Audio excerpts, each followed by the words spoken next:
Halo teman-teman Suara Bengkulu, kembali Anda bersama kami dengan informasi yang kami sajikan untuk Anda. Sebelum Anda saksikan tayangan ini, jangan lupa dukung channel ini dengan subscribe atau follow, like, dan komen channel Suara Bengkulu. Partai Golkar Provinsi Bengkulu adakan rapat pembagian tugas panitia Musda 11, kegiatan bulan suci Ramadan dan hasil putusan MK terhadap Pilkada Bengkulu Selatan.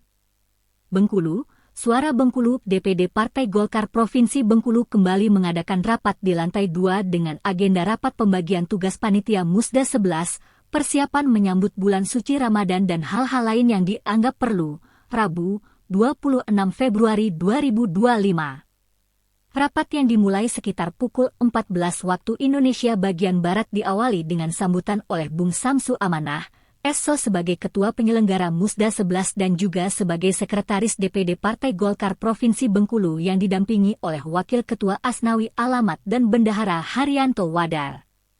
Samsu Amanah dalam memimpin rapat tersebut mengharapkan agar dalam Musda 11 nanti yang direncanakan akan diadakan setelah Hari Raya Idul Fitri dapat terlaksana dengan baik dan dapat memilih Ketua DPD Partai Golkar Provinsi Bengkulu yang tidak menjadikan pengurus terkotak-kotak ataupun juga melakukan hal-hal yang tidak baik, misalnya dengan membuang atau tidak menjadikan pengurus bagi kader yang tidak dekat dengan ketua terpilih nantinya.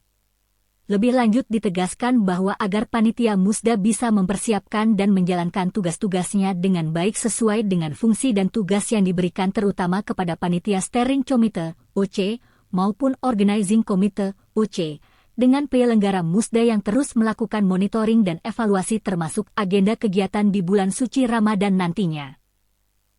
Dalam rapat tersebut juga diberikan kesempatan sesi tanya-jawab kepada peserta rapat yang hadir termasuk menyikapi tentang keputusan MK terhadap hasil Pilkada Bengkulu Selatan dan juga membandingkan dengan Pilkada Provinsi Bengkulu yang kasusnya sama tentang jabatan 2 periode calon Bupati Bengkulu Selatan Gusnan Mulyadi dengan Rohidin Mersyah calon Gubernur Bengkulu pada Pilkada tahun 2024 dengan menugaskan tim hukum untuk segera melakukan kajian terhadap persoalan tersebut untuk dijadikan dasar sebagai sikap dari DPD Partai Golkar Provinsi Bengkulu. Rapat diakhiri dengan doa dan makan bersama dalam rangka menyambut bulan suci Ramadan. Berikut hasil wawancara secara lengkap kami sajikan kepada Bung Samsu Amanah sebagai Ketua Penyelenggara Musda 11 DPD Partai Golkar Provinsi Bengkulu. Bung Samsu, sejauh mana persiapan Musda dan calon-calonnya akan ikut di Musda 11 Partai Golkar Provinsi Bengkulu ini? Baik, hari ini kita rapat panitia penyelenggara dan panitia SC serta panitia OC persiapan Musda 11 Partai Golkar yang insya Allah akan dilaksanakan di minggu pertama atau minggu kedua bulan April 2025 ini. Tentu hari ini kita membagi tugas kepada ketiga unsur ini tadi. Panitia pengarah tugasnya apa, panitia SC tugasnya apa, dan panitia tugasnya apa. Sebagai penanggung jawab utama adalah Ketua PRD Partai Golkar Provinsi Bengkulu Pak Yasin. Nah, mengenai persiapan ini, saya kira persiapannya cukup matang walaupun kita akan menghadapi Idul Fitri. Namun hari ini sudah kita bagikan tugas kepada masing-masing panitia tiga unsur penyelenggara, pengarah dan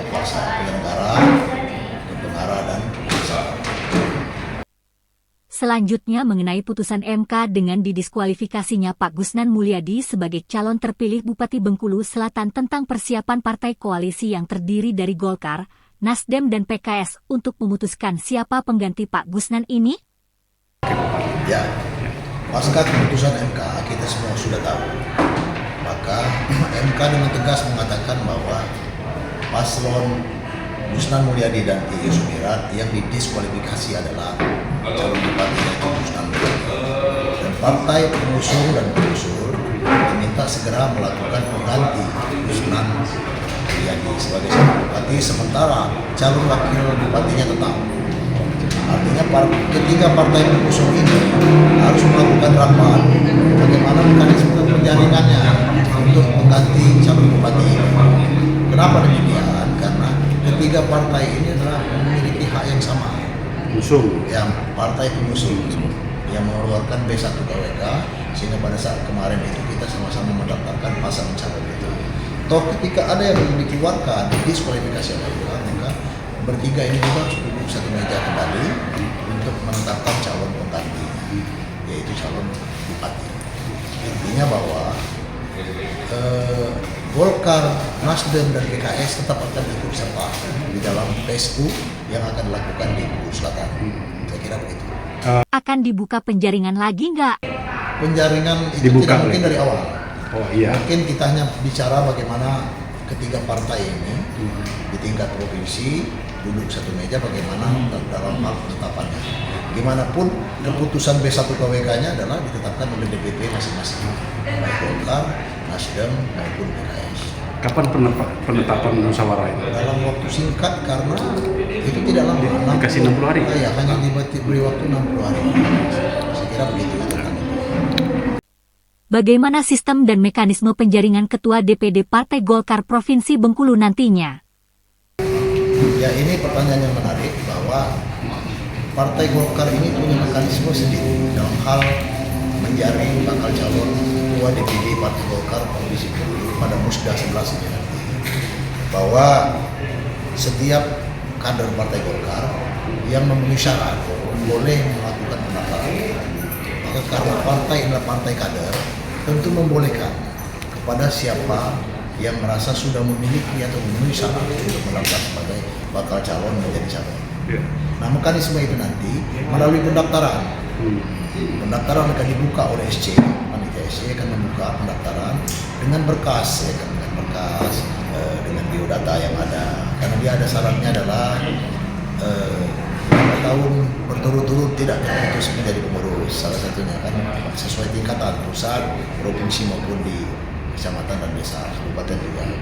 Lalu ada hal yang PDLT punya prestasi, punya dedikasi, loyalitas dan tidak tercela. Artinya harus beberapa pernyataan itu harus disiapkan oleh bakal calon, termasuk dukungan minimal didukung 30% pemilik suara.